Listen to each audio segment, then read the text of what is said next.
नमो अर्हन्ताडं नमो सिद्धाडं नमो आयर्याडं नमो उवज्झायाडं नमो लोये सव्वसा कूडम् मङ्गलं भगवान् वीरो मङ्गलं गौतमो गणी मङ्गलं कुन्दकुन्दाद्यो जैन धर्मोऽस्तु मङ्गलम् सर्वमङ्गल्यमाङ्गल्यं सर्वकल्याणकारकं प्रधानां सर्वधर्माणां जैनं जयतु शासनम् जैनं जयतु शासनम् जैनं जयतु शासनम्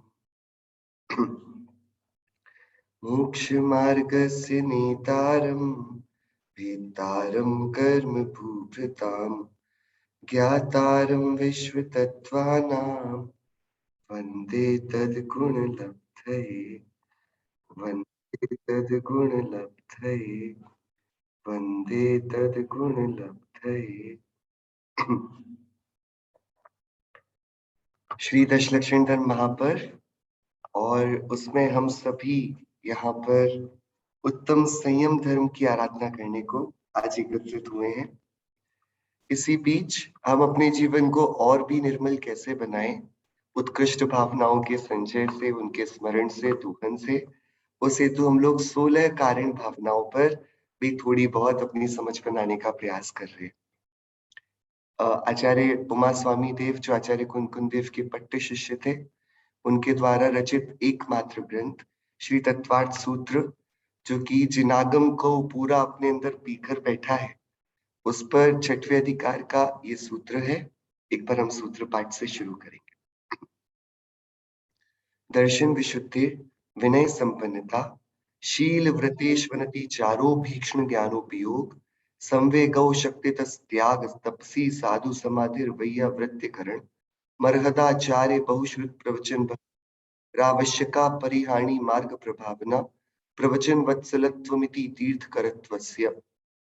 दर्शन विशुद्धि, विनय संपन्नता, शील और व्रतों का निरतिचार पालन, अभीक्ष्ण ज्ञानोपयोग, संवेग, शक्ति के अनुसार त्याग, शक्ति के अनुसार तप, साधु समाधि, वैयावृत्तिकरण, अरहंत भक्ति, आचार्य भक्ति, बहुश्रुत भक्ति, प्रवचन भक्ति, आवश्यक क्रियाओं को न छोड़ना, मोक्ष मार्ग प्रभावना, प्रवचन वात्सल्य, ये तीर्थंकर नाम कर्म के आश्रम के कारण है या आश्रम।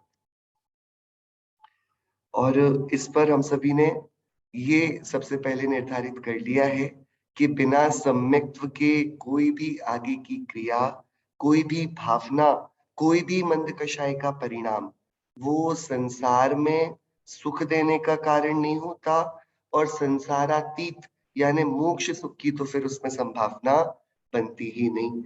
जो इस जगत का विशिष्ट पुण्य भी है, जिसको पुण्य संज्ञा है, जैसे तीर्थंकर बन जाना, चक्रवर्ती बन जाना, अहिमिंद्र इंद्र बन जाना, ये भी सम्यक दृष्टियों को भी बनता है। सामान्य मिथ्या दृष्टि जीव जो मंद कषाई हो, वो ऊंचा पुण्य भी नहीं मान पाता। सो आचार्य स्वामी कार्तिकेय स्वामी ने लिखा कि यदि तू पुण्य को भी चाहता है तो आत्मा को जान। पहले आत्मा को जानना, तो ये सारी चीजें बनती जाएंगी। और जो आत्मा को न जाना जाएगा तो एक भी वस्तु हमारे जीवन में सम्यक होने वाली नहीं है।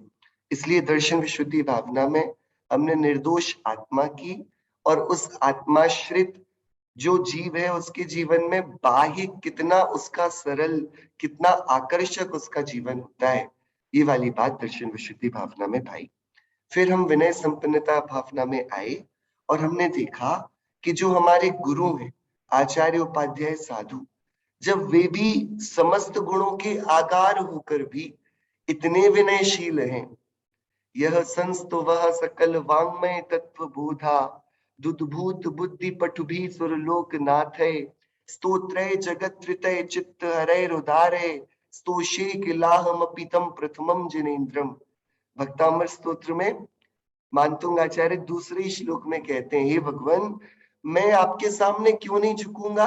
जब आपके सामने वो चार ज्ञान के धनी, समस्त रिद्धियों के स्वामी गणधर महर्षिराज, वे भी आपके सामने झुकते हैं, तो अरे जब इतने गुणों के सागर भी आपके सामने झुकने से नहीं थकते, तो मुझे तो आपके सामने झुक, यह संस्तुवः सकल वाङ्मय तत्व बोधा। हे भगवान, आपके सामने तो द्वादशांग के पाठी, वे मुनिगण ऋषिगण गणधर, वे सब झुकते हैं, तो भैया हमें तो फिर आपको नमस्कार करना ही है। सो ये विनय की संपन्नता हम अपने जीवन में हमेशा गुणग्राही रहें, दोषग्राही नहीं बने। हमें जहां से मिले हम चुंबक बन जाएं गुणों के लिए, कि जहां से मिले गुणों की तरफ खिंचे चले जाएं, और पाप, विकथाएं, बुरी वासनाएं, इन सब से हमारा कोई दूर दूर तक संबंध ना हो। हम किसी के जीवन को देखें तो भी गुणों को ग्रहण करने के लिए, दोषों के लिए तो ये नेत्र फूट जाए, दोषों के लिए तो ये कान बहरे हो जाएं, दोषों के लिए तो ये जिह्वा खिंच जाए, हमारे जीवन में न दोषों का देखना हो, ना सुनना हो, ना बोलना हो, ना ही मन में उनकी भावना हो। सो कषाय की निवृत्ति और अपने शुद्ध स्वभाव का अवलंबन, ये दोनों बातें एक साथ मिलकर विनय को उत्पन्न करती हैं। और आज उत्तम संयम का दिन है, और आज हम जिस भावना को पाने वाले हैं, जिसको हमने थोड़ा कल विचार भी किया था, वो शील व्रतेश वनतिचार भावना है। कैसी भावना है? शील और व्रतों का निरतिचार, अनतिचार पालन करना, उसमें कोई अतिचार नहीं लगे। सो अहिंसादि व्रत और उनके रक्षक क्रोध को रोकना, आदिशील, जिन्हें उत्तर गुण भी कहते हैं, उनमें यथा पदवी मन वचन काय से दोष न लगाना, ये शील व्रतेश वनतिचार है। यथा पदवी का मतलब अपनी अपनी भूमिका के हिसाब से। क्यों? चौथे गुण स्थान में तो एक भी व्रत नहीं। चौथे गुण स्थान का नाम है अव्रती सम्यक दृष्टि, अविरत सम्यक्त्व, ये चौथा गुण स्थान। तो अविरत हुआ ना, तो वो 5 पापों में से एक भी पाप में से उसने देश विरति या महाविरति, पूर्ण विरति उसने ली नहीं है। यदि एक देश 5 पापों का त्याग होगा तो 5वां गुण स्थान, और सर्वदेश होगा तो 6वां 7वां जो मुनि दशा आ जाएगी। राइट? ये हमें पता है ना, ये तो सुंदर व्यवस्था जो सर्वज्ञ देव ने गुण स्थानों के अनुक्रम में बताई है। राइट? सो यथा पदवी मतलब कि अरे वो बिना व्रतों वाला सम्यक दृष्टि भी वो अन्याय, अनीति और अभक्ष का त्याग करता है, ये उसकी पदवी का शील है। वो कभी किसी दूसरे को कष्ट देके अपने आप को सुखी करना नहीं चाहता, उसके हृदय में समस्त जीवों के प्रति मैत्री भाव उत्पन्न हुआ है। वो प्राणी मात्र को क्या जरूरत थी, पार्श्व युवराज जा रहे थे ना आराम से अपने आनंद से, उनको क्या जरूरत थी कि एक तापसी बीच में तपस्या करता है, अपने पांचों तरफ अग्नि जलाता है, एक पैर पर खड़ा है, और पार्श्वनाथ पार्श्वनाथ कुमार है ना युवराज, अभी राजकुमार है, उन्होंने अवधि ज्ञान में झलक गया कि अरे इस लकड़ी के अंदर तो बेचारा नाग नागिन का युगल एकदम झुलस रहा है, तो उनको क्या जरूरत थी, अपने कर्म का ही तो फल भोग रहा होगा ना वो, बिना कर्म के फल के तो इस जगत में कोई दुख नहीं भोगता। इस जगत में जो कुछ भी हुआ करता है, कर्म के, जीव ने पूर्व में पाप परिणाम किए, उसका अभी फल आया, उसी का तो सब फल भोगा करते हैं। तो पार्श कुमार तो बचपन से 3 ज्ञान के धनी है, उनको ये बात तो पता होगी। उनको क्या मतलब था कि वे रुकते, वे उसे टोकते, उसकी अग्नि बुझवाते, और उसमें से नाग नागिन को बाहर निकलवाते, और फिर उसे नमोकार मंत्र भी सुनाते। इतना क्यों करने की आवश्यकता थी? उनके पास कोई और काम नहीं था क्या? उनकी लाइफ इतनी बिजी थोड़ी रही होगी, उनको क्या काम होगा? राइट? क्या? अरे भैया, जिसने आत्मा को जाना, जो आत्मज्ञ है, जिसने ये शील स्वभावी आत्मा को, निर्दोष आत्मा को जाना, उसके जीवन में इतनी कोमलता होती ही है कि उससे दूसरों के दुख देखे नहीं जाते, नहीं देख इतनी अपने प्रति, अपने सुख के प्रति वो तैयार हुआ है ना, उसको अपने सुख की ललक है। तो जिसे अपने सुख की ललक हो, उसे पता है कि दुख कैसी भीषण आग है, तो उसमें मैं जलूं या दूसरा जले, मुझसे देखा नहीं जाता, तो अपने सुख में रोज नया प्रयत्न करता है, तो दूसरों के दुख को कैसे देख लेगा। सामान्य सभी जीवों का जीवन इतना ही सुंदर होता है। तो यथा पृथ्वी, व्रत नहीं है इसका ये अर्थ नहीं चलो भैया हमारे तो कोई नियम नहीं है, तो हमारे नियम नहीं है तो हम अनीति भी करें, अभक्ष भी करें, कि अभक्ष भक्षण के त्याग का नियम नहीं लेना पड़ता। बात आप समझना, हम लोगों में से कितने लोगों ने मांस का त्याग किया है, कि अरे त्याग क्या किया, हमें कभी उसका परिणाम ही नहीं आया, हमें उसका नियम लेने की जरूरत ही नहीं पड़ी। ऐसे ही है ना भैया, हम लोग नहीं जाएंगे शिकार खेलने, नहीं जाएंगे, ऐसा आपने नियम लिया कि नहीं, हम हंट करने के लिए, शिकार खेलने के लिए नहीं जाएंगे, कि इसमें नियम क्या लेना है। ये कोई बताने की बात है कि किसी बेचारे निर्दोष मूक प्राणी को मारकर कौन सा सुख मिलने वाला है।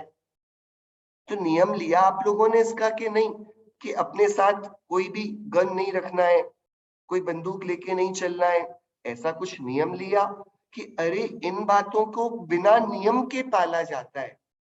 अरे हमारा तो नियम नहीं है, तो हम तो ये कर सकते हैं कि नहीं, हमारी सीमा कहाँ तक, जहां तक हमारा सुख किसी दूसरे का दुख ना बन जाए। सिंपल सा रूल है, एक थंब रूल है।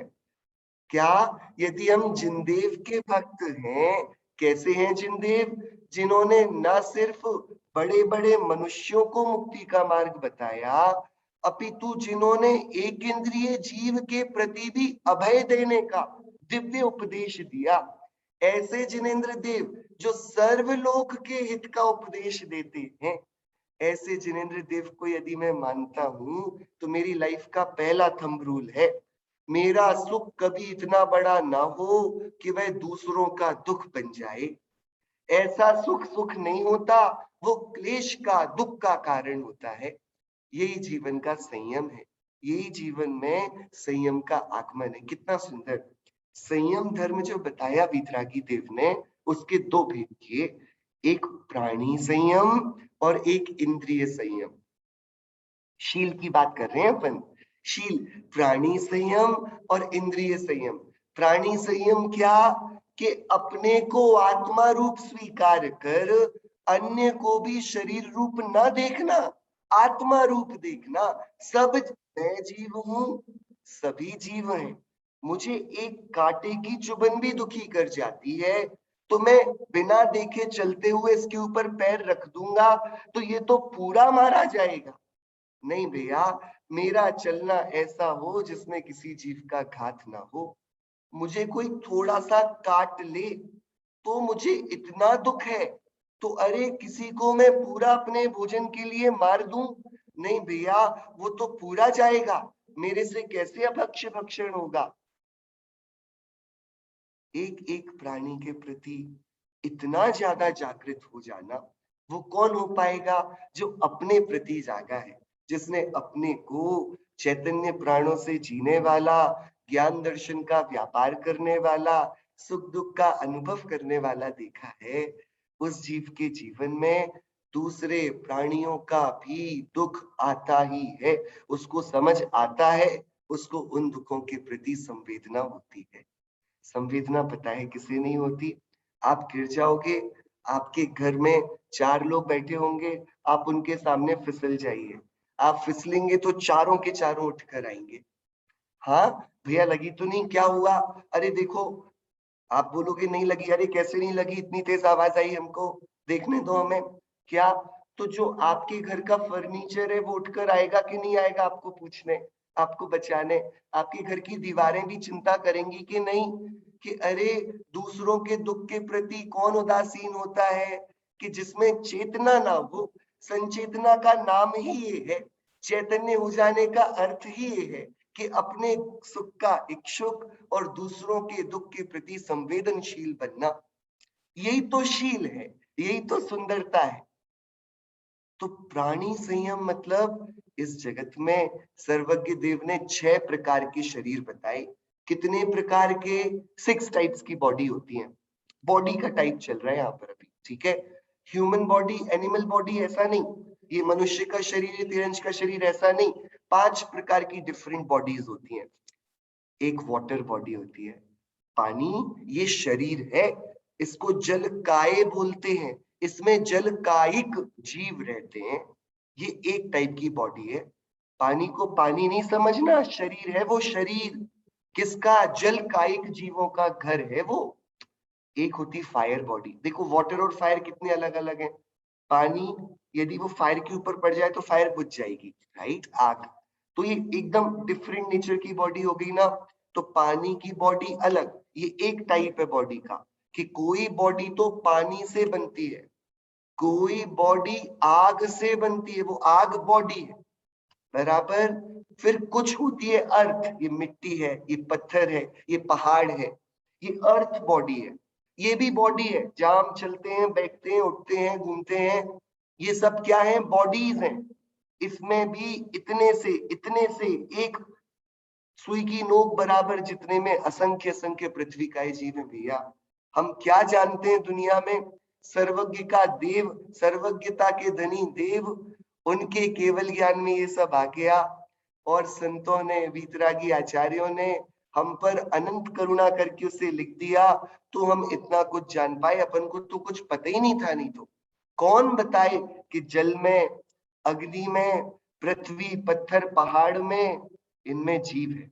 एक बॉडी होती है जो वनस्पति की होती है, जो फ्रूट्स, वेजिटेबल्स, फूल, पत्तियां, लकड़ी, वुड, ये सब कौन सी बॉडी है? ये वनस्पति का है। इसके बहुत प्रकार है, बहुत। इसी में निगोद भी आ जाता है, इसी को ही निगोद भी गिना जाता है। एक बॉडी ये है, और एक बॉडी एयर की है, ये हवा, ये जो छूकर जाती है ना बॉडी को, ये भी एक बॉडी है। ये भी जीव घूम रहे हैं, ये भटक रहे हैं, अपने स्वरूप की कीमत नहीं करी, अपने को आत्मा रूप नहीं देखा, तो बेचारे अपने को बता नहीं सकते, अपनी अनंत पीड़ा को बोल नहीं सकते, लेकिन अनंत दुख को भोगते हुए ये भी भटकते हैं। ये 5 प्रकार की बॉडीज कहलाती हैं स्थावर बॉडीज, ठीक है। स्थावर क्योंकि ये एकदम जड़ के जैसे ही हैं। जैसे घर पे फर्नीचर रखा रहता है और कुछ नहीं बोलता, गिर जाए तो चिल्ला नहीं सकता, रो नहीं सकता, क्यों? उसमें ज्ञान नहीं। इनकी भी दशा ऐसी हुई। विडंबना ये है कि इनके पास ज्ञान है, तब भी ये अपने दुख को व्यक्त नहीं कर सकते, तब भी अपने दुख को व्यक्त नहीं कर सकते। आगम में जब एक इंद्रिय के दुखों का वर्णन आया ना, तब ऐसा वर्णन किया। देखो इनके जो कषाय की प्रमुखता है वो है मिथ्यात्व। एक इंद्रिय में कौन सी कषाय सबसे प्रबल है? दर्शन मोह, मिथ्यात्व। हाँ, तो कैसा वर्णन आया कि किसी पेड़ की एक पत्ती को भी हम छूते हैं ना, तो उसकी कषाय की इंटेंसिटी बताने के लिए कहा कि भैया यदि उसमें अभी ताकत होती तो उसको इतनी तीव्र कषाय है जिसने उसे छुआ, यदि वो अभी शक्तिवान होता तो अभी उसे जिंदा खा जाता, मार डालता। इतनी तीव्र कषाय है उस समय। ये एक इंद्री की कषाय हम जानते नहीं, अग्नि काय और वायु काय तो बहुत तीव्र कषाई माने जाते हैं। अग्नि जलावे और वायु इधर से उधर भटकती रहती है ना, बहुत बहुत कलुषित इनके परिणाम हैं। तभी देवगति से जो देव मरण करते हैं वो इनमें जन्म नहीं ले पाते।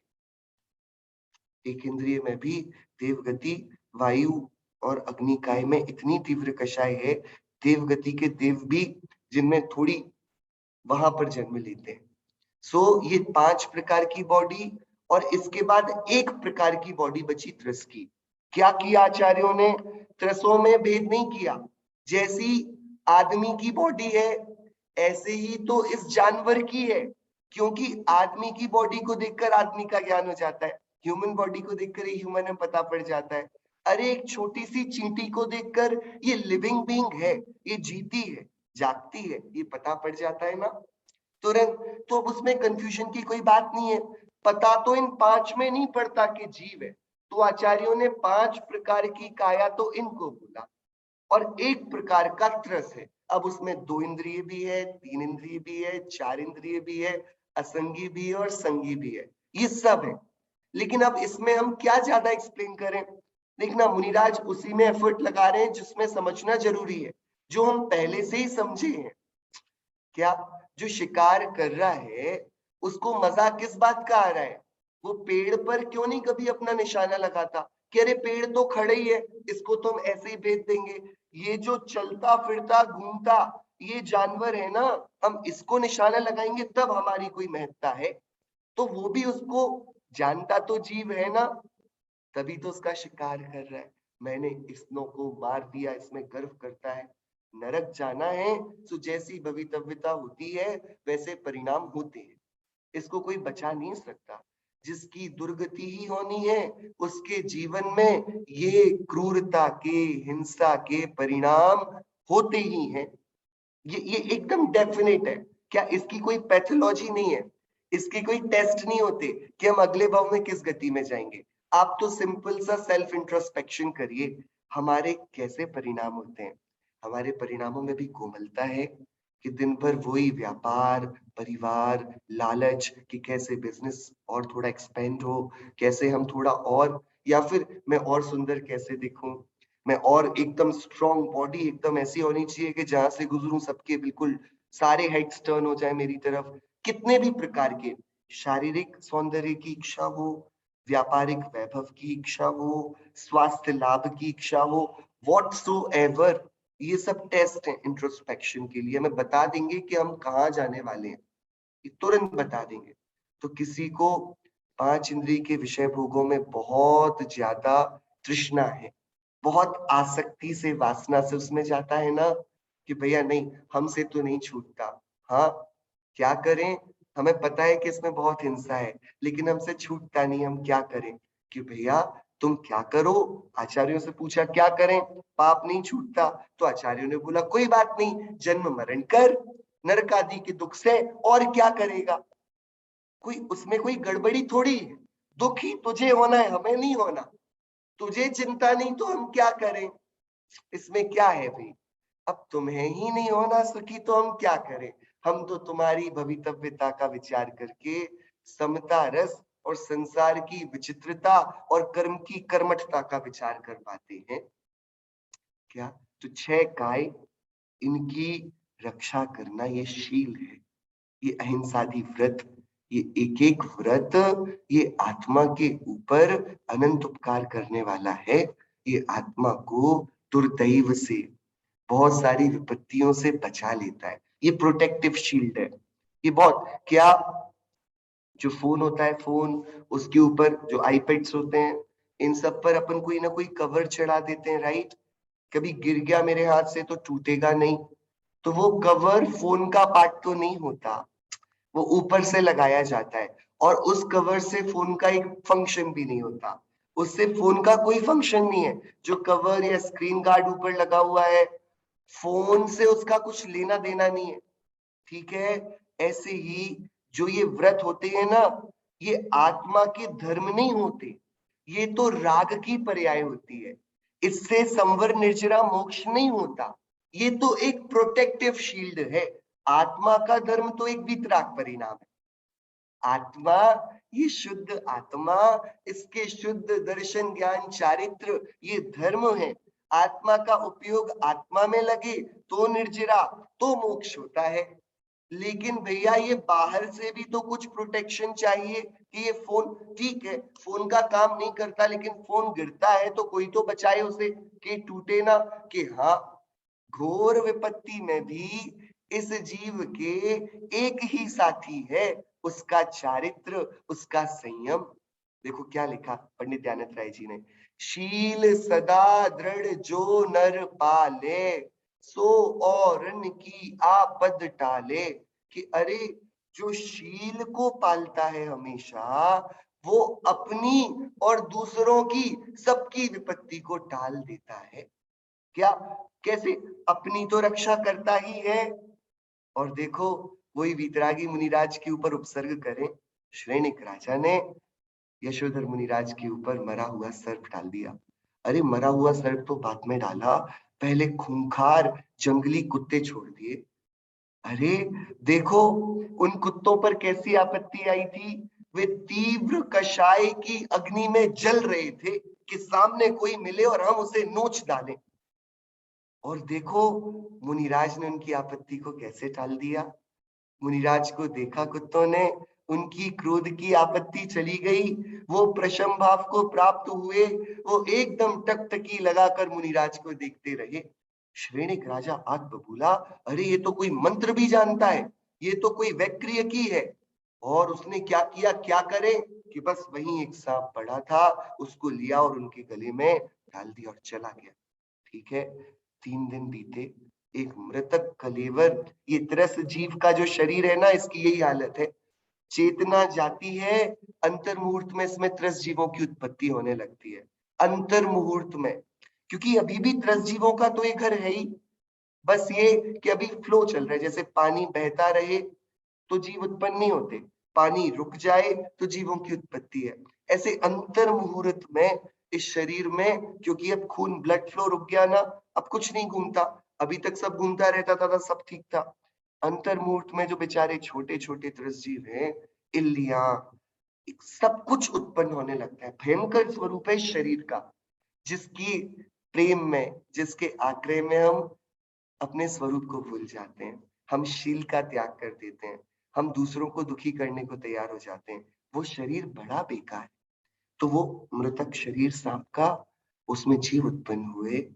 उन जीवों ने यशोधर मुनिराज के शरीर को खाना शुरू कर दिया। चींटियां छेद करने लगी, छोटी छोटी इल्लियां उन्हीं की स्किन पर प्रहार करने लगी। 3 दिन तक मुनिराज वैसे बैठे रहे। झीलना रानी को 3 दिन बाद पता पड़ा, बहुत रुदन करे। ये देखो, क्या जो जानते हैं कि मुक्ति मार्ग में चलने वाले पथिक, आत्मा को जानने वाले ज्ञानी जीवों का क्या जीवन है, उनके जीवन में इतना प्रेम है, इतना। मुक्ति मार्ग के साधकों की प्रभि अभी आएगा आगे, क्या प्रवचन भक्ति, बहुश्रुत भक्ति, अरिहंत भक्ति, ये सब, ये सारी बातें अभी आएंगी, ये सब भावनाएं हैं। तो भाई उन्होंने बोला, ये क्या किया महाराज आपने, आपने किस पर, किस पर उपसर्ग किया, मुनिराज पर कि अरे नहीं, आप बताइए उस पूरी घटना में घाटा किसका है।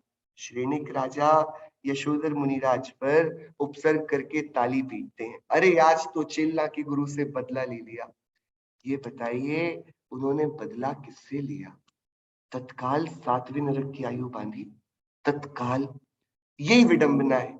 ऐसे ही है, हम इतना खुश हो जाते हैं दूसरे विषय को भोगकर कि हमें लगता है हमने कुछ अच्छा किया, लेकिन अपने शील को भंग करने से अपनी आपत्ति का ही एक इनविटेशन बाहर जाता है कि भैया देखो हम अभी अपने होश में नहीं है, आपको जितना बिगाड़ करना है अभी कर लो। 7वें नरक की आयु बांध ली श्रेणिक राजा ने। उपसर्ग श्रेणिक राजा पर हुआ कि यशोधर मुनिराज पर, किस पर उपसर्ग, किस पर हुआ, क्या एक व्यक्ति ने अभक्ष्य भक्षण किया तो सामने वाले जीव को मारकर, भैया मारकर मतलब त्रसघात, बहुघात, बहुघात मतलब जिसमें बहुत सारे स्थावर जीव रहते हो, जैसे आलू प्याज जमीकंद, इसमें बहुत सारे स्थावर जीव हैं, इसको खाना भी प्राणियों का घात है। और त्रस, 2 इंद्रिय 3 इंद्रिय 4 इंद्रिय या फिर अमर्यादित ऐसी वस्तु को खाना, वो भी त्रसघात, वो मांस है, उसको मांस संज्ञा है। ठीक है, ठीक है। तो किसी ने अभक्ष्य भक्षण किया तो बताइए, उसने दूसरे जीव पर उपसर्ग किया ना, उस दूसरे जीव को मारा ना, कि अरे भैया देखो उस जीव की तो आयु उतनी थी, तो ठीक है, वो वाला दोष तो द्वितीय है, वो भी बहुत बड़ा अपराध है, लेकिन द्वितीय है। पहले ये समझो कि इस जीव ने अपने को कितने दुख में डाला, कितने दुख में डाला। इसका बहुत, शील सदा दृढ़ जो नर पाले। तो श्रेणिक राजा अब जाते हैं जंगल में यशोधर मुनिराज के पास चेलना रानी के साथ, और देखते हैं मुनिराज की कीड़ों से सनी हुई देह, और मुनिराज अब भी समाधि में बैठे हैं। ओहो, उसके रोंगटे खड़े हो जाते हैं, ये क्या है।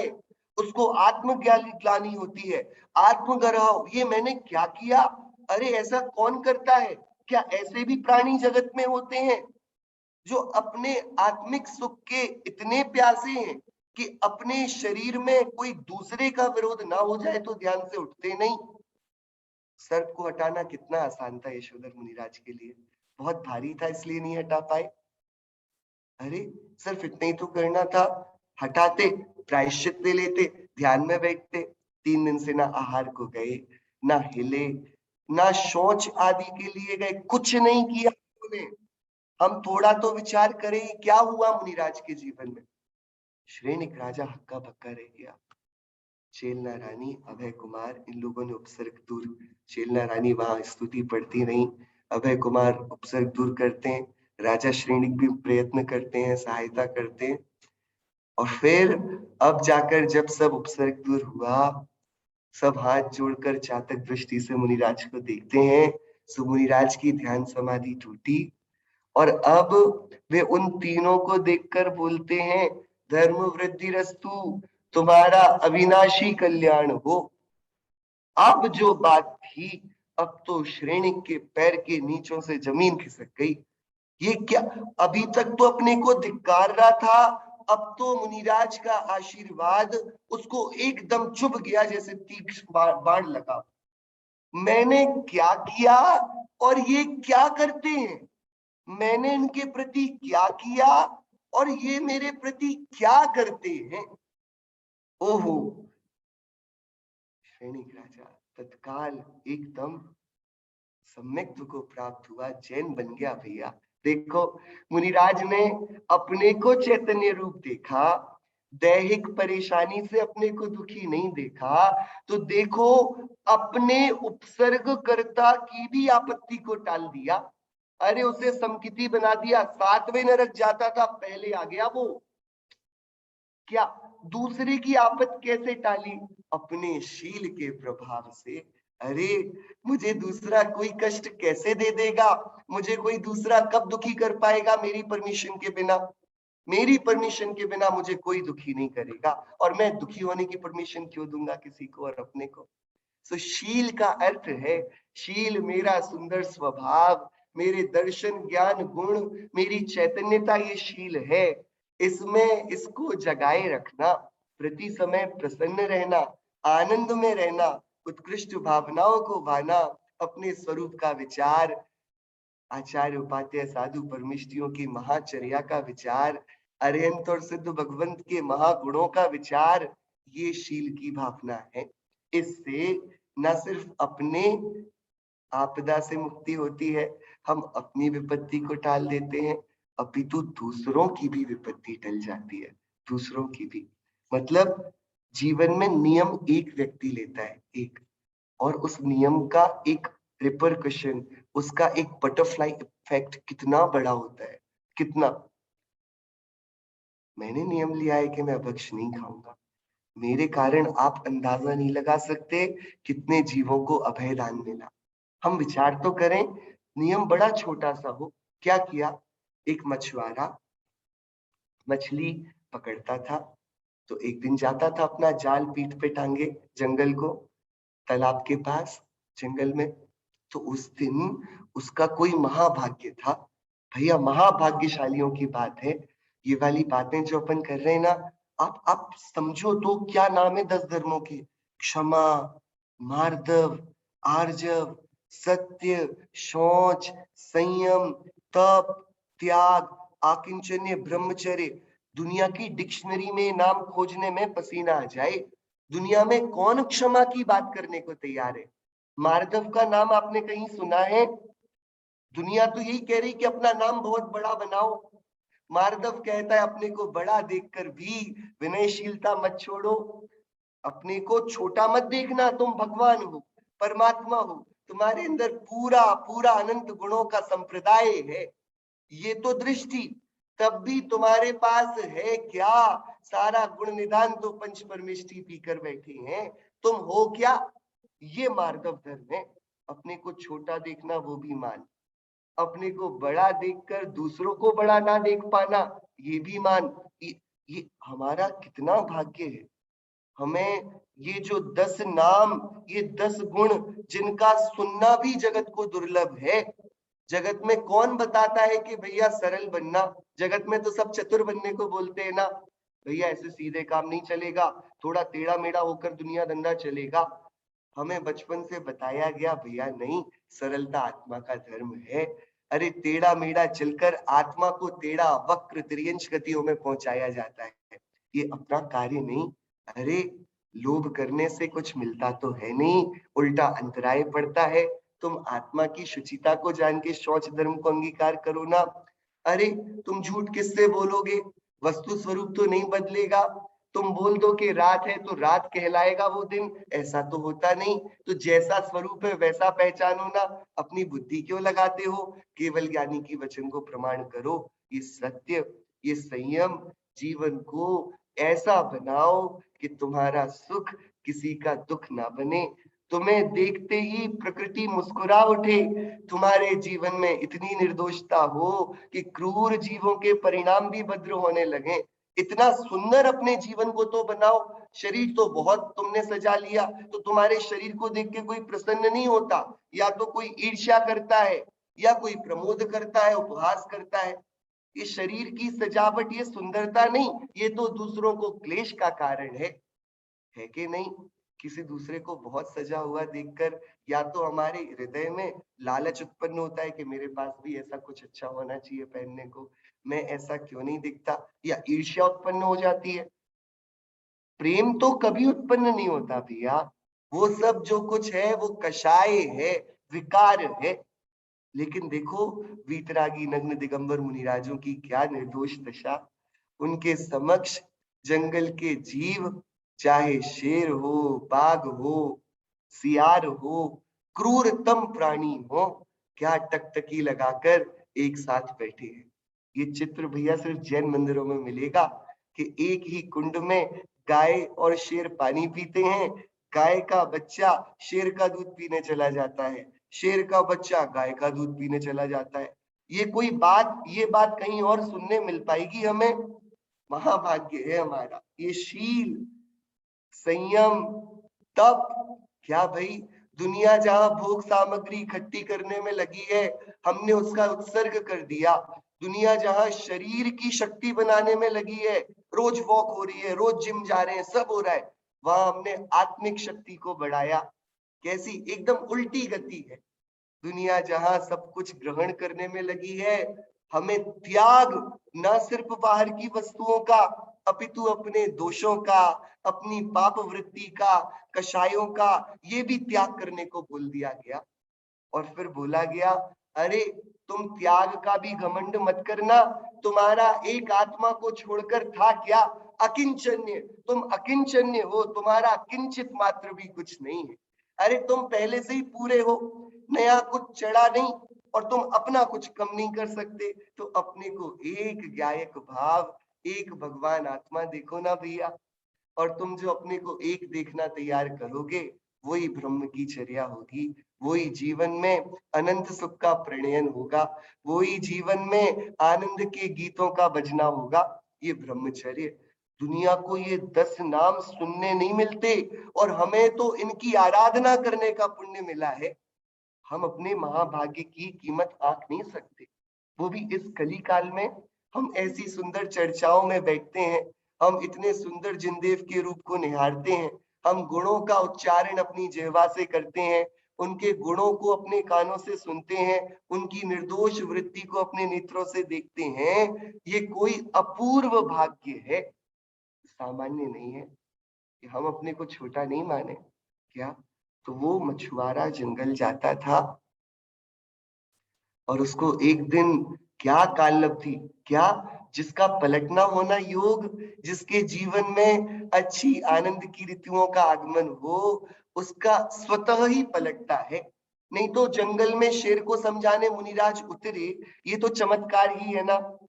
क्या, शेर तो हिरण को फाड़ के खाता था, ऊपर से मुनिराज जाते थे तो विचार हुआ, अरे समव शरण से लौट रहे थे, पूछा था भैया भरत क्षेत्र का तीर्थंकर कौन होगा? तो तीर्थंकर की दिव्य ध्वनि में आया कि भैया वो तो अभी एक जंगल में सिंह है, हिरण को खाता है। मुनिराज को बड़ी जिज्ञासा हुई, आसमान से उतरे और वो शेर जिसने अभी मुंह ही लगाया था हिरण की गर्दन पर, हिरण मरा पड़ा था, मुंह लहूलुहान था, और मुनिराज को देखता है।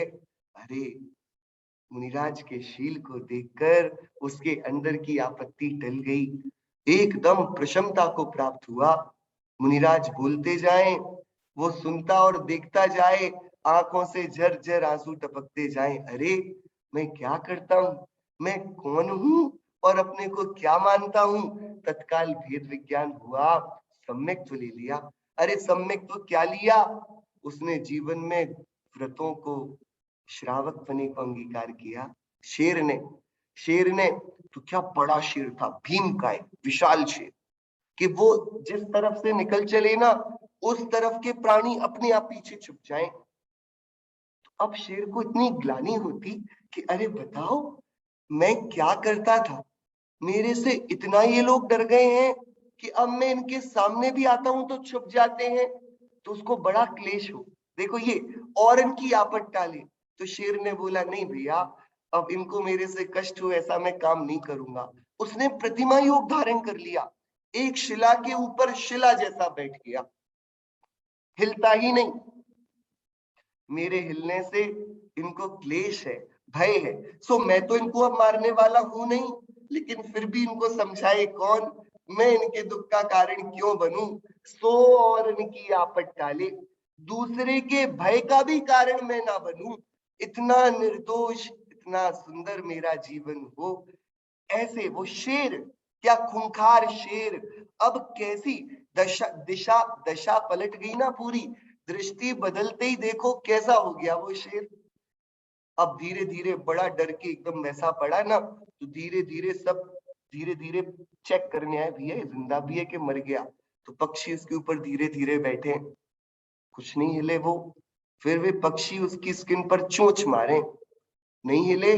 तो फिर वो पक्षी मांसाहारी है ना, उसका मांस तोड़ तोड़ के खाने लगे, तब भी वो ना हिले, क्षमा धारण करे।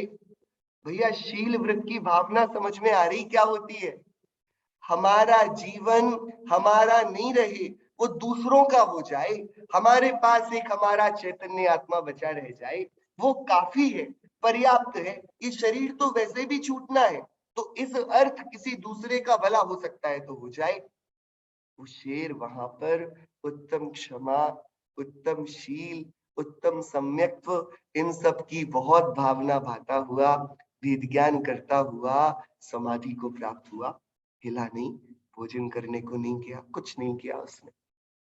क्या, समाधि ली, और आप फिर आपको पता ही है, महावीर बन गया वो शेर आगे 10वें भव में। कितना गजब। तो ये मुनिराज इस मछुआरे को मिले, और मुनिराज को देखकर मछुआरा, अब भवितव्यता अच्छी थी। हाँ भैया, हर किसको प्रसन्नता होती है, जिसकी भवितव्यता अच्छी होती है, जिसको मन ही नहीं करता कि मुनिराज के दर्शन हो, कि वीतरागी देव की वीतराग मुद्रा देखने को मिले, उसका तो दुर्भाग्य है, अभी भवितव्यता अच्छी नहीं। इसकी भवितव्यता अच्छी, तो ये एकदम मुनिराज के सामने लौट गया, भगवान क्या बात है, अहो स्तुति करिए, अब जो बोल पाए वो, जो समझ पाए, जितनी उसमें बुद्धि। तो अब मुनिराज ने, अरे देखो मुनिराजों की करुणा, उसको पात्र जानकर, अरे जो झुकने को तैयार है, जिसमें विनय है, उसमें तो सारे गुण बन सकते हैं ना। जो नमस्कार कर रहा है, जिसके अंदर सद्गुणों को प्राप्त करने की इच्छा है, जो अपने को छोटा और दूसरों को बड़ा, गुणवंतों को बड़ा देख सकता है, वही तो पात्र है, और कौन है। मुनिराज ने बोला, भैया देख, तू क्यों हिंसा करता है, इस हिंसा में बहुत पाप है, बहुत दुख है, तू ठगा जाएगा। तो वो भैया रोने लगा, वो बोला, महाराज मैं क्या करूं, मेरे कुल में मुझे यही यही व्यापार दिया, अब मैं दूसरा कुछ करूंगा तो समाज वाले करने नहीं देंगे, वो बोलेंगे धीवर आ गया, ये मछुआरा आ गया, वो मेरे को छूते तो है नहीं, मुझे कौन सा बाजार में व्यापार करने देंगे, महाराज मैं क्या करूं। महाराज ने बोला, कोई बात नहीं, जम सकई तम की रही, जो शक्य हो वो करना चाहिए, जो अशक्य है उसका श्रद्धा नहीं। तुम ये तो मानते हो ना कि देखो तुम जो करते हो ये बहुत दुख का कारण है, ये नहीं करने जैसा है, ये हिंसा है, ये क्रूरता है, तुम ये तो मानते हो ना। तो सुनो, तुम इसको कभी अच्छा नहीं मानना, ये हिंसा पाप ही मानना, इसको धर्म नहीं मानना, इससे पाप ही उपजेगा, सुख नहीं उपजेगा। पहले तो ये श्रद्धान करो। और दूसरी बात, कोई बात नहीं, तुम ऐसा करना, जो पहली मछली आए उसे अभय दान दे। क्या? सिर्फ पहली मछली जो दिन की हो उसे पकड़कर उसको जिंदा छोड़ दे, इतना नियम तो ले पाओगे? उसने बोला महाराज ये तो क्या बात है, ये तो बिल्कुल कर पाऊंगा। और बहुत प्रसन्न होता हुआ, मुनिराज के स्वरूप को, उनकी मुद्रा का विचार करता हुआ, अपने को बड़भागी मानता हुआ आनंद से चला गया सरोवर के पास। जाल फेंका, आज पहली ही मछली इतनी बड़ी आई जितनी उसने कभी देखी नहीं थी, कभी नहीं देखी। क्या? तो भी उसने लालच नहीं किया। क्या इसको वापस छोड़ देते दूसरी छोटी वाली पहली हो जाएगी? उसने क्या किया, अपना कपड़ा थोड़ा सा फाड़ा, उस मछली को पकड़कर उसमें वो बांधा थोड़ा सा और वापस उसको पानी में छोड़ दिया। फिर जाल बिछाया, फिर वही मछली। अरे ये तो पहली मछली है, हमें तो इसे अभय देना है, वापस छोड़ दिया। फिर जाल बिछाया, ऐसे सुबह से शाम हो गई, कोई दूसरी मछली आई नहीं, वही वही आती रही और वो उसको अभय देता गया। 3 दिन से भोजन नहीं बना था घर में, 3 दिन से कुछ हुआ नहीं था। घर पहुंचा तो पत्नी ने दूर से ही देख लिया कि अरे ये खाली हाथ आज भी आता है। तो पत्नी इतना नाराज हुई कि उसने घर का दरवाजा बंद किया और अंदर आने ही नहीं दिया, आने ही नहीं दिया। क्या? हमें जो प्रेम के पात्र लगते हैं हमारे परिवार वाले, भैया वो सब अपने सुख के पात्र हैं, वो सब सुख चाहते हैं, हमसे कोई प्रीति नहीं करता। नहीं तो हम इतनी आकुलता में, चिंता में रहते हो, हम इतने परेशान रहते हो, हमें कोई, हमारा घर वाला ये क्यों नहीं बोलता भैया इस चिंता से बंद है, कर्म की घनी आश्रव होता है, तुम इतना चिंता क्यों करते हो? हम 5 पापों में लगे रहते हैं, कोई हमें रोकता नहीं, कोई नीति की बात बताता नहीं, मतलब इनको करने दो, जो कुछ भी आएगा वो तो हमारा होगा। और यदि हम करना छोड़ दें तो हम देखो बुरे हो जाते हैं, कुछ नहीं करते, कोई सहायता नहीं करते, कोई मदद नहीं करते। कि कैसा हमारा स्वभाव, ये परिवार वाले सब अपने अपने स्वार्थ के साथ हैं, ये यथार्थ विचार करना जगत का। जीव एक अपने ही सुख का प्यासा है, भले ही दूसरों के सुख का कितना। देखो मुनिराज ने भी महाव्रत धारण किए तो अपने सुख के लिए किए हैं, वो तो ऐसा है कि उनका शील का सौंदर्य है कि दूसरों को अभय अपने आप मिल जाती है। तो वो क्या करे, वो बेचारा भूखा हारा घर के बाहर ही एक जगह घास फूस पड़ी थी उसके बाहर, जहां गायों को बांधता होगा, जो होता होगा, वहीं पर जाकर सो गया। वहीं पर रात को एक सर्प आया, उस सर्प ने उसे काटा और वो मरण को प्राप्त हुआ। क्या? देखो, एक दिन, एक नियम, एक नियम का निर्दोष पालन, और उससे क्या हुआ, मर गया। इसलिए नियम नहीं लेने चाहिए। क्यों? नियम लेने पर तो वो मर गया ना, कि अरे भैया मरता कौन है? सुनो, वो उसी नगर में, नगर सेठ के यहाँ पैदा हुआ, अभी यहाँ किस दशा को भोगता था, और अब एक दिन के चमत्कार में किस दशा में पहुंच गया। गजब की। अभी तो भैया ये मोक्ष जाएगा ये जीव। बात तो यहाँ शील व्रतों का अनतिचार पालन की है। उस मछुआरे को भी ये बात समझ में आई कि ईमानदारी क्या है, कि शील क्या है, कि एक नियम भले ही छोटा सा हो लेकिन उसका पालन पूरा होना चाहिए।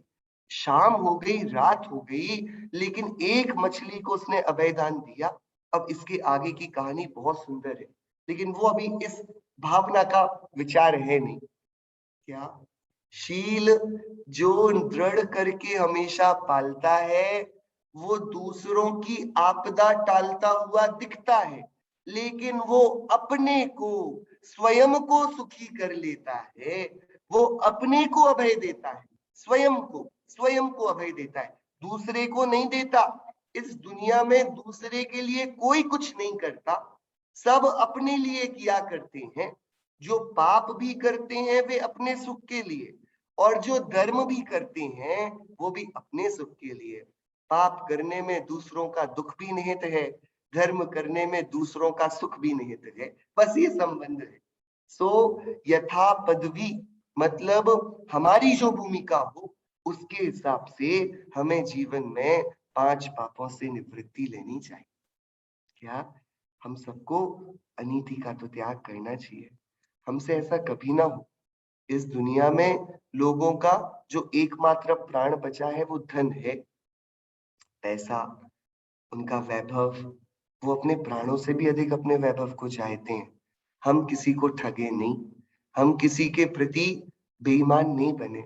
हम कैसे भी रहें, हमारा इतना श्रीमद् राजचंद्र जी के बारे में आता है ना, एक हीरे का व्यापारी उनसे सौदा करके गया और उसी दिन हीरे का भाव ऐसा बदला कि यदि उस भाव पर वो सौदा हो जाए तो व्यापारी का दिवालिया निकल जाए।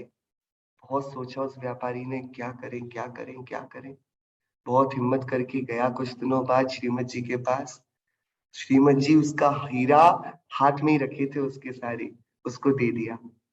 बोला, श्रीमद राजचंद्र दूध पी सकता है, खून नहीं पी सकता। क्या भैया, हम क्या करेंगे इस संपत्ति का जो तुम्हारे प्राण ले ले? हम क्या करेंगे इसका जो तुम्हारी इतनी कलुषता देगी? जाओ और व्यापार का कॉन्ट्रैक्ट फाड़ दे। इतनी प्रामाणिकता जीवन में चाहिए। ये भैया हमारी अब यथा पदवी लिखा है ना, अपन अपनी भूमिका की बात कर रहे हैं। अरे मुनिराजों का जीवन तो अलौकिक है, ज्ञानियों का जीवन तो अलौकिक है, लेकिन हमारे जीवन में भी प्रामाणिकता आनी चाहिए। जैनियों की भैया बहुत ऊंची साख है, हमें उसे मेंटेन करना होगा। जैनी हमेशा प्रामाणिक रहे हैं। हमारे वचन बिल्कुल व्यवस्थित सदे होने चाहिए। हमारे मन में दूसरों के प्रति कलुषित भाव नहीं होने चाहिए। प्रेम भाव हो सब जीवों में, गुणी जनों में हर्ष विभो, करुणा स्रोत बहे दुखियों पर, दुर्जन में मध्यस्थ विभो। ये सुंदरता चाहिए शील की मन में। किसी के दोष देखे नहीं और काया से किसी जीव का घात ना हो, ऐसी निर्दोष हमारी चर्या चाहिए। जो अपना पूरा जीवन अपने स्वरूप के अन्वेषण में, अपने शील स्वभाव में लगा देता है, उसके शील व्रतेश वनतिचार भावना होती है। तो सिंपल थंब रूल क्या है? हमारा कोई सुख कभी इतना बड़ा ना हो कि वह किसी दूसरे का कष्ट, दूसरे का दुख बन जाए। किसी भी परिप्रेक्ष्य में, भोजन के परिप्रेक्ष्य में किसी के प्राण ना बन जाए, अभक्ष्य भक्षण के परिप्रेक्ष्य में किसी जीव को हमारे कारण किसी भी वस्तु को बिना देखे ना बना दिया गया हो। कि आया तो भैया वेजिटेरियन फूड ही है हमारी प्लेट पर, बट भैया क्या उसने साफ किया था उन वेजिटेबल्स को?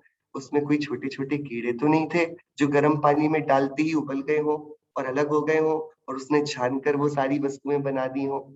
भैया उसने जब वो वेजिटेबल चॉप किए थे तब देख लिया था अंदर ऐसे मौसम में बहुत जीवों की उत्पत्ति की आशंका है? कि नहीं पता हमको, तो भैया फिर ऐसा भोजन हम क्यों करेंगे? हम थोड़ा जागेंगे, हम थोड़ा समझेंगे, अपने जीवन में प्रामाणिकता लाएंगे। हम क्यों किसी से झूठ बोलेंगे? हम चोरी तो करते ही नहीं। हम कुशील और परिग्रह में भी अब मन को रंजायमान नहीं करेंगे। ऐसा जो अपने सुख को खड़ा करता हुआ दूसरों के दुख को भी एक्नॉलेज करता है, उस जीव के जीवन में शील व्रतों का निरतिचार पालन होता है। ये जो होगा ये तो सम्मिक्त्व होने पर होगा, पर सम्मिक्त्व के पूर्व भूमिका में भी जिस जीव को भगवान के मार्ग पर चलने का मन हो, उसे अपने जीवन में इतनी प्रामाणिकता तो लानी चाहिए।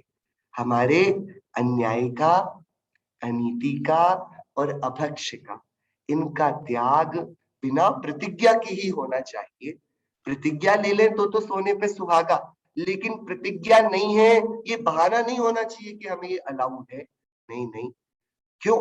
वो वस्तु बुरी नहीं होगी, वो दूसरे लोग लेते हैं उसको, कोई बात नहीं। आप तो सिर्फ इतना विचारो ना, क्या मेरे सुख के लिए किसी दूसरे को मरना पड़ता है? क्या मेरे सुख के लिए किसी दूसरे को घाता जाता है? नहीं, शील व्रतों का। तो इसी कारण प्राणी संयम से सेकंड पार्ट में आता है इंद्रिय संयम। संयम के दो भेद थे ना, प्राणी कि प्राणियों के प्रति सावधान होना। तो कैसे होंगे सावधान? कि अपनी इंद्रियों को नियंत्रित कर लेंगे। भैया ठीक है, हम बहुत ज्यादा नहीं तो हमारा काम इतने में चल जाएगा, हम परिग्रह का परिमाण करेंगे। हमें बहुत ज्यादा आराम नहीं चाहिए, हम इतने स्पर्शन इंद्रिय सुखों का परिमाण करेंगे। हमें थाली में कितने व्यंजन दोगे आप? भूख तो सीमित है, हम कितना खा पाएंगे? तो हम लिमिटेशन कर लेंगे कि हम एक दिन में 6 चीजें, 8 चीजें, 10 चीजें खाएंगे। हम एक दिन में चलो 6 वेजिटेबल्स खाएंगे, इससे ज्यादा तो नहीं खा पाओगे आप। तो हम 6 का तो एक करें, हम इंद्रियों पर अंकुश लगाएं। क्या भैया, जब हम नहीं बैठे इस रूम पर तो इसका फैन क्यों चलेगा, इसकी लाइट्स क्यों जलेंगी? हम इसको रोक देंगे। हमको जब पास में ही जाना है तो फिर हम कार क्यों लेकर जाएं? पोल्यूशन अलग है, कितने जीवों की विराधना होती है। यदि वॉकिंग डिस्टेंस है तो हम चले जाएंगे ना, हम नहीं, हम पैदल ही चलेंगे। ये छोटी छोटी बातें जीवन पर बहुत सुंदरता लेकर आती हैं। हम एक बार जागें तो हम एक बार दूसरे जीवों के प्रति भी जागें, यदि हमें अपने आत्म कल्याण के लिए जागृत होना है तो। जब हम ये निर्दोषता लाएंगे, इंद्रियों की विजय करने का प्रयत्न करेंगे, स्पर्शन इंद्रिय, रसना इंद्रिय, घ्राण इंद्रिय। घ्राण क्या, हम इस बॉडी में कितना इत्र लगाएंगे, कितना सेंट, कितना परफ्यूम लगाएंगे। त्रस जीवों का खंड है वो, उसके अंदर कितने त्रस जीव उत्पन्न होते हैं हमें पता नहीं। और बिना उसके लगाए भी तो बॉडी में सुगंध नहीं आती, लेकिन दुर्गंध भी ऐसे आती नहीं। हम थोड़ी ना इतनी मेहनत कर रहे हैं कि पूरे शरीर से पसीना आ रहा। तो हमें फिर उस एक्स्ट्रा जो हमारी है नहीं, जो स्वाभाविक नहीं है, जो आर्टिफिशियल है, ऐसी सुगंध को लगाकर हम क्या बताना चाहते हैं?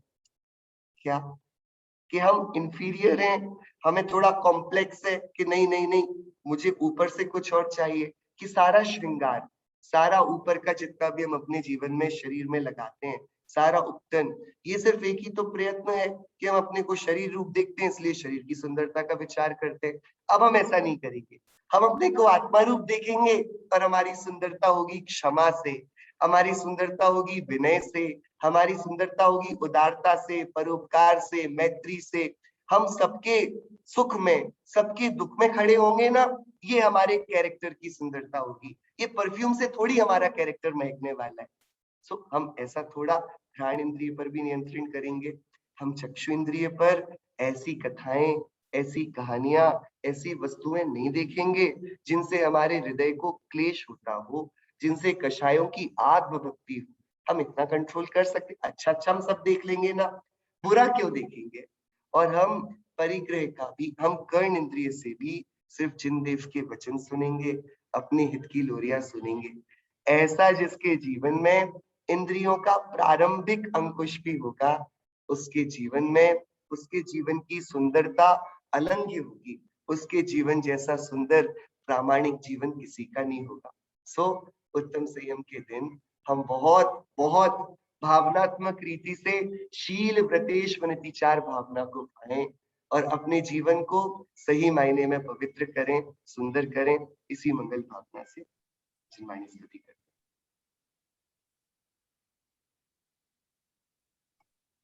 परम उपकारी जिन वाणी सहज ज्ञायक बताया है, हुआ निर्भार अंतर में सहज आनंद छाया है। अहो परिपूर्ण ज्ञाता रूप प्रभु अक्षय विभवमय हूँ, सहज ही तृप्ति निज में ही, न बाहर कुछ सुहाया है। उलझ कर दुर्विकल्पों में बीज दुख के रहा भूता, ज्ञान आनंदमय अमृत धर्म मानो पिलाया है।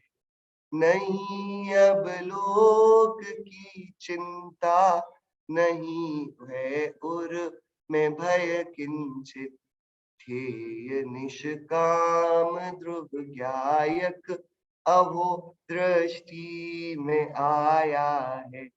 मिटी भ्रांति मिली शांति, तत्व अनिकांतमय जाना, सार वितरागता पाकर शीश सविनय नवाया है। परम उपकारी जिन वाणी सहज ज्ञायक बताया है, हुआ निर्भर अंतर में सहज आनंद छाया है। नो भाई नो।